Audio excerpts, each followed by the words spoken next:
Bonjour à tous, je m'appelle Paul-Antoine, donc je travaille chez Xander. Bonjour à tous, je m'appelle David Folguera, je travaille chez Prisma, en charge de la monétisation de l'ensemble des plateformes du groupe Prisma. On est ravis d'être parmi vous cet après-midi, ravis pour répondre à la question qui nous a gentiment été posée, à savoir la publicité peut-elle sauver le contenu. Donc pas de suspense, pas de teasing, clairement on est convaincu que c'est le cas et on va essayer avec Paul-Antoine de vous prouver par rapport aux expériences plutôt côté techno et côté publisher qu'on est convaincu que c'est le cas et d'ailleurs que pour certains éditeurs arrivent à déjà le faire. Très bien, je vais me permettre de vous faire un petit zoom sur Xander. Donc pour ceux qui nous connaissaient avant, on s'appelait AppNexus avant. C'était une société de technologie spécialisée dans la publicité, mais vraiment une société d'adtech. Et en fait, depuis un peu plus d'une année, on a été intégré au sein d'AT&T, qui est une très grosse telco américaine, d'une filiale publicitaire et pas uniquement d'adtech. Et cette filiale publicitaire, elle a été créée en 2018 avec un constat sur les niveaux d'investissement dans la production de contenu. C'est très dérivé par les États-Unis. Hein. Vous voyez des logos que vous connaissez, où il y a des nouveaux entrants, dans les gens qui vont produire des films, des séries, que sont les nouveaux entrants du digital, Amazon, Netflix. Et il y a des entreprises qu'on connaissait mieux avant, Warner Media et Disney. Donc il y a la volonté de se dire qu'il y a une accélération au niveau de la création de contenu. Ça, c'est le premier fait marquant qui s'est passé dans notre groupe. Le deuxième, c'était il y a quelques semaines, où on a annoncé le lancement de HBO Max. Donc HBO Max, ça n'existe pas encore en France. Ça va être lancé d'abord aux États-Unis. C'est 10 000 heures de contenu, un certain nombre de journées ou de mois de binge-watching, si vous le souhaitez.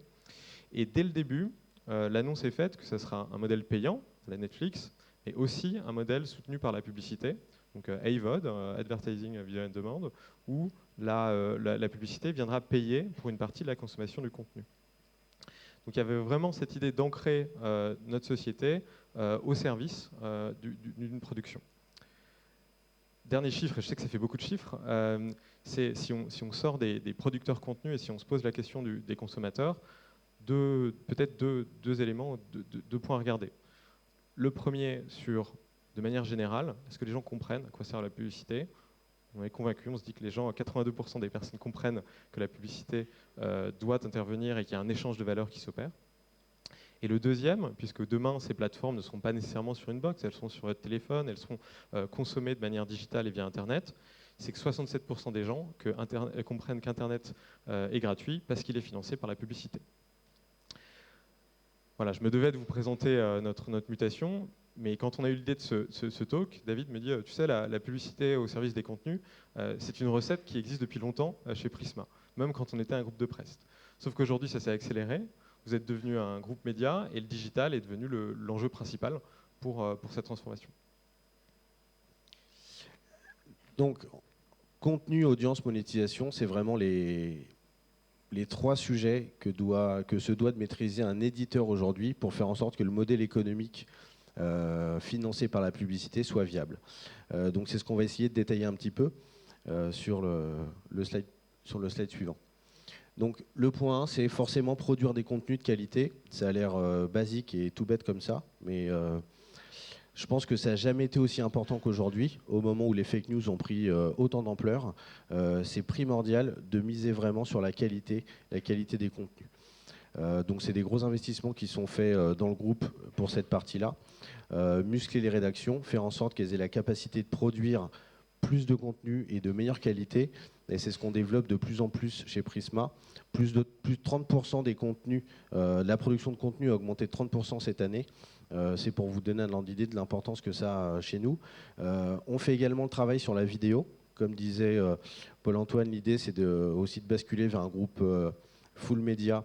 Et on fait ce travail de production de contenu également sur la vidéo. On a monté à peu près 7 studios vidéo pour accélérer la production de ces contenus. L'idée, c'est de donner autant à voir qu'à lire. Et aujourd'hui, on a à peu près 80% de nos articles qui sont agrémentés de contenu vidéo au sein de nos pages. On est en train de commencer aussi cette histoire sur les podcasts. C'est un modèle de narration qu'on commence à appréhender de plus en plus. On a passé un partenariat avec Wondery. C'est un des plus gros éditeurs de producteurs de podcasts aux États-Unis sur lequel on va commencer à distribuer en France. Donc la production de contenu, c'est vraiment un point très important, ce qui va nous permettre ensuite de pouvoir générer des audiences. Donc le sujet, c'est vraiment de faire en sorte que ces contenus soient disponibles le plus facilement sur l'ensemble des plateformes et le plus facilement possible. Donc il y a forcément un gros travail sur les sites, l'UX des sites, gros travail de référencement, gros travail également de recirculation des audiences à l'intérieur des sites du groupe Prisma pour justement faciliter l'accessibilité à nos contenus. Les résultats sont plutôt prometteurs. C'est vrai que les audiences de l'ensemble de nos sites se portent très bien. Sur la dernière étude qui est sortie au mois de septembre, on a à peu près 34 millions de visiteurs uniques. Mais ce qui nous fait le plus plaisir, c'est que 24 millions d'entre eux sont venus chez nous pour consulter des contenus vidéo. Sachant qu'il y a encore quelques temps, Prisma se nommait Prisma Press, c'est vraiment quelque chose qui nous fait énormément plaisir. Ensuite, bien entendu, la monétisation. C'est le même principe finalement que pour les audiences, c'est de faire en sorte que nos inventaires soient disponibles sur tous les modes, que ce soit gré à gré ou programmatique. Mais l'idée, ça soit que l'accès à ces inventaires soit le plus accessible et le plus facile possible pour pouvoir activer ces audiences le plus rapidement possible. Et d'ensuite, avec ces revenus publicitaires, pouvoir finir finalement ce cercle vertueux et de pouvoir continuer à produire plus de contenu pour générer plus d'audience. Je crois que vous avez un résultat assez marquant avec Capital. Je n'étais pas au courant que Capital, c'était la première audience éco depuis septembre. Alors oui, je voulais partager ce qui s'est passé sur Capital, parce que c'est une des marques finalement, une des plus prestigieuses dans le portefeuille de Prisma, mais c'était celle qui était la moins digitalisée. Le magazine cartonnait tellement bien que justement, la bascule sur le digital a pris plus de temps finalement, parce que en tout cas, la marque fonctionnait très bien comme ça, et c'est vrai que la bascule s'est faite assez tardivement. Du coup, en septembre 2017, au printemps 2017, il y a à peine 2 ans, on a vraiment accéléré sur cette marque. Donc, on a refait complètement le site. On a augmenté la production de contenu environ de 30%, 30% d'articles supplémentaires sur Capital. On a également élargi les contenus et les thématiques éditoriales sur lesquelles était positionné le site. Je pense notamment à tout ce qui était Bitcoin, crypto-monnaie. Donc, en gros, on a produit plus de contenu sur des verticales assez différentes. Donc on a refait le site globalement, et c'est vrai que tout de suite ça a vraiment commencé à payer avec un gros travail également de SEO et de CRM, et les audiences progressivement ont monté, et c'est un site qui en 4 ans est passé de 2 à 8 millions de visiteurs uniques. C'est un site qui était quasiment inexistant sur la famille économie actualité, et qui a ravi cette première place au mois de septembre, là il y a quelques semaines sur les dernières études d'audience. Et je trouve que c'est un exemple qui est assez parlant. Souvent, je discute avec des éditeurs qui me disent oui, mais nous, la bascule, c'est pas faite. Nos concurrents ont pris beaucoup d'avance. Là, c'est la preuve qu'en moins de 2 ans, avec un investissement important sur des contenus, on a réussi à rattraper le retard, à doubler certains sites qui étaient positionnés sur ces verticales-là de manière historique. Et voilà, donc la transformation peut s'opérer très, très facilement si on s'en donne les moyens. Alors, ce qui est intéressant, c'est que souvent on entend les annonceurs parler de leur transformation et comment le digital a demandé des efforts. Ce qu'on voit, c'est que pour une régie, ça a été à peu près le même travail. On va essayer de décrire 3 enjeux pour cette transformation. Le premier, c'est celui de l'organisation et des humains. Le deuxième, c'est tout ce que vous avez mis en place pour le temps réel, l'aide à la décision et la modernisation. Et le troisième, et c'est là qu'on intervient ensemble, c'est les problématiques technologiques fortes qu'il faut appréhender dans des délais très courts. Oui, tout à fait. Donc, pour mettre en place ce cercle vertueux, il y a forcément un gros sujet sur l'organisation, je dirais même plus sur la collaboration. Aujourd'hui, c'est important d'avoir, que tous les métiers aient un focus et un objectif commun. Aujourd'hui, c'est évident, et tout le monde a bien en tête que chez Prisma, le modèle économique, en tout cas pour financer le contenu, c'est la publicité. Aujourd'hui, on n'a pas de modèle payant sur nos parutions.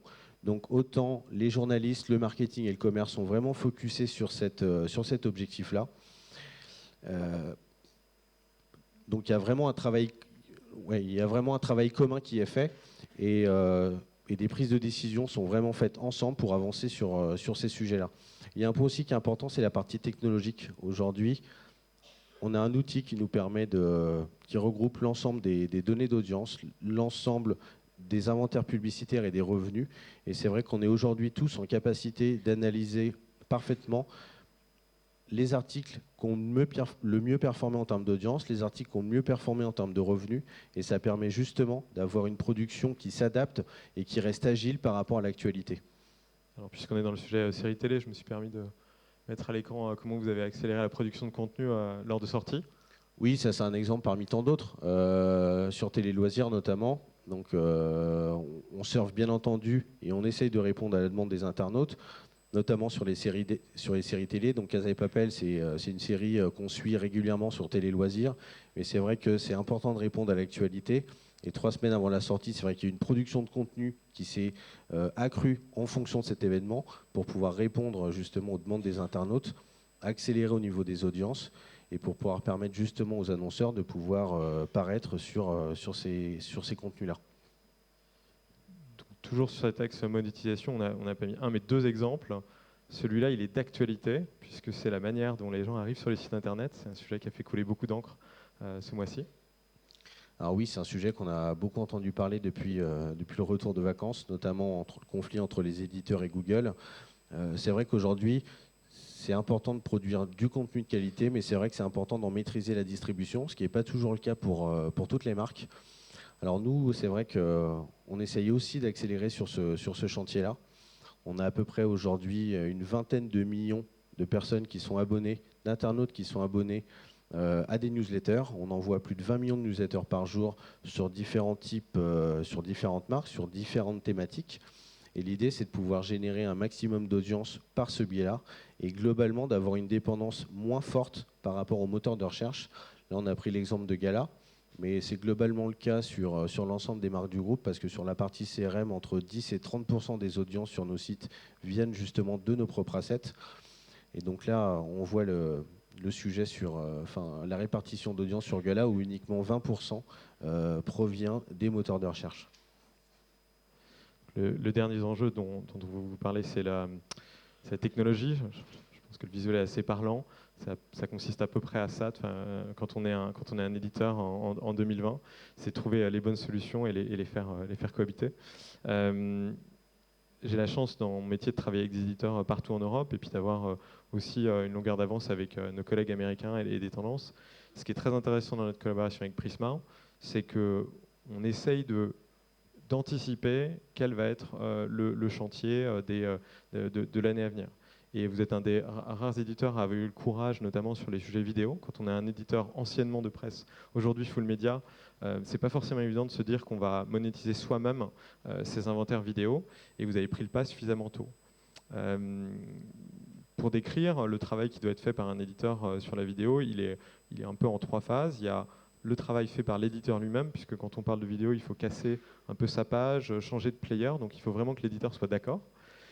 La deuxième partie, elle est chez les équipes, tes équipes, David, les équipes opérationnelles, où là, le besoin de formation, il est, si on met le direct ici, le programmatique là, la vidéo programmatique, c'est vraiment un niveau de complexité au-dessus, puisqu'on empile de la complexité d'exécution et de la complexité de choix de partenaires. Et le troisième, qui est souvent négligé, c'est d'être certain que les équipes puissent le vendre et que les KPI ou les formats ou les modes de commercialisation soient toujours aussi fluides. Vous, il y a un quart, je crois, de votre CA qui est passé en vidéo. Vous avez annoncé plus 40% de RPM en vidéo aussi la semaine dernière. Et les chiffres qui sont à l'écran montrent que le digital, vous avez su le dompter. Alors oui, ces chiffres-là sont très encourageants. C'est simplement la résultante de tout le travail qui a été mis en place au niveau de la production de contenu et de l'augmentation des audiences sur nos plateformes. Le gros de ces résultats sont réalisés en programmatique. Je voulais aussi faire un petit aparté sur le sujet. C'est vrai qu'on entend beaucoup de fois que le programmatique peut être destructeur de valeur. C'est des sujets, c'est vrai, qui sont très complexes. C'est peut-être la brique la plus complexe en ce moment à maîtriser pour un éditeur. C'est des sujets qui ont énormément évolué depuis 5 ans, notamment en raison de l'arrivée du programmatique. Mais dans le même temps, je pense que ces évolutions et ces croissances n'auraient jamais été possibles sur un modèle d'achat différent.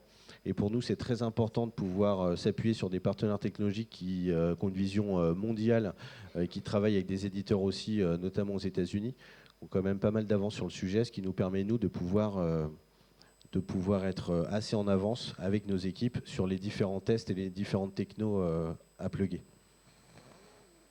Pour conclure, on va dire que vous faites tout ça, vous faites ou on fait tout ça ensemble pour deux audiences.